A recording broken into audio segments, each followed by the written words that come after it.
So I would never do this again. I would never underestimate my brother again. This was one of the worst mistakes that I've made in a very long time, and I'm just done. Like I'm just done, and I won't do this to him again. I just can't. There's no way I'm going to let this happen again.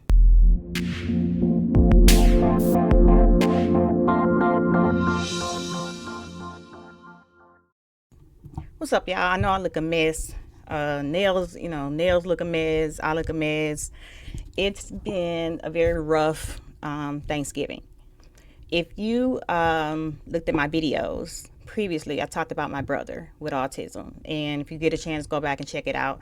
I promised you guys that I was going to come back and follow up with what happened in regards to me telling him the bad news of the death of our brother-in-law that happened suddenly.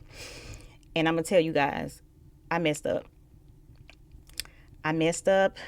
I always talked about underestimating the fact that people with autism and adults, children, any age with autism are smarter than what we think they are. And this time I failed. I know my brother's smart, but I thought I could get away with this with him without telling him this information. I did not want him to know that of the passing.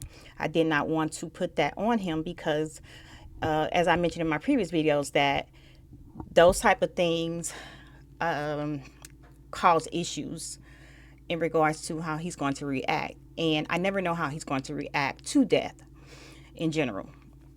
He understands that one day we all got to go, but it just depends on his mood, depending on how he's going to act. And y'all, I just hopped on here because I made a promise that I was going to tell you guys what happened. And so I did not tell him about the death.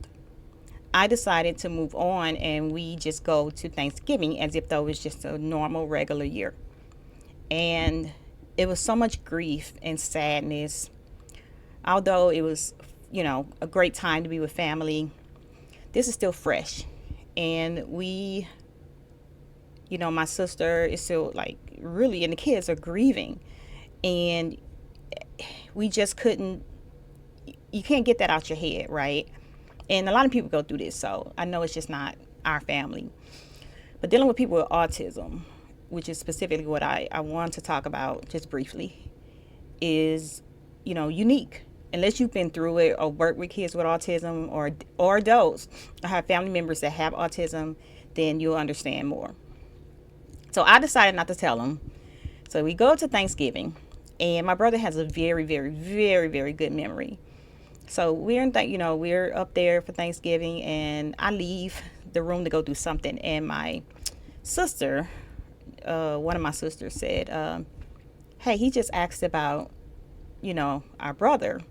And she said, did you tell him? And I said, no. So I'm sitting there, so it's awkward, and I'm looking. So he asked me, what happened?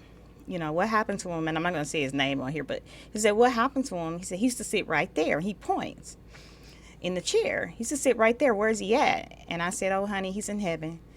And he was like, what? So, oh, y'all. So I had to break the news there. And it was such, it was on me. It was on me. It was on me. I should have told him. And I broke the news to him, and he was like, what? What happened? And I said, he got sick. I didn't go into details. And I was just like, it just sudden, just happened. And he was like, oh, man. And I swear, I felt like the breath, like everything just sunk. And for him, he remembers. And it was so amazing to me that he remembered the fact that every year, he sits and watches football with these people. And, they're not here. And you could feel the aura. You could feel the vibes in the room. It just wasn't the same. It just wasn't the same. And he knew that. And I tried to play him like he didn't, I caught myself just bringing him, and I said, we're going to go up there. We just going to have a, good day. And I didn't think it was going to come up. And I was wrong. From now on, I have to tell him straight up. I didn't hide. I did not tell him the truth. I just hid it from him. And I can't do that with him. He's 40 years old, autism, 40 years old, male, who's very intelligent. And he got me good with this one because I underestimated him.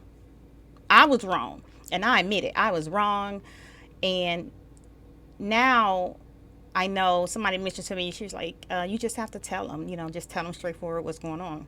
I have to tell them, and then just get the wrath of whatever happens, whether it's him getting frustrated, him getting, having behaviors, whatnot. He was disappointed and he was frustrated with me, and that was a long ride home because he was not happy. He was not in the mood, and it was a very somber day. Like it was, I was grateful, and I know we all were grateful to be with family. We had a wonderful meal. We had a good time talking, but you can feel just the difference, and I can see it in my sister, like just heartbroken. You know, grief is people grieve in different ways, and this was so fresh. This was so fresh, and I caught myself trying to get over, get through it with my brother without having to tell him. But I have to tell him everything. He is smarter than what you think. So please, don't do what I did. If you work with people with autism, if you have kids with autism, family members with autism, students with autism, all of that, just make sure that you remember that they are smarter than what you think. So I made the promise that I was going to get on here and let you guys know how that went, and it didn't go well. It was rough. Lesson learned. I'll catch you next time.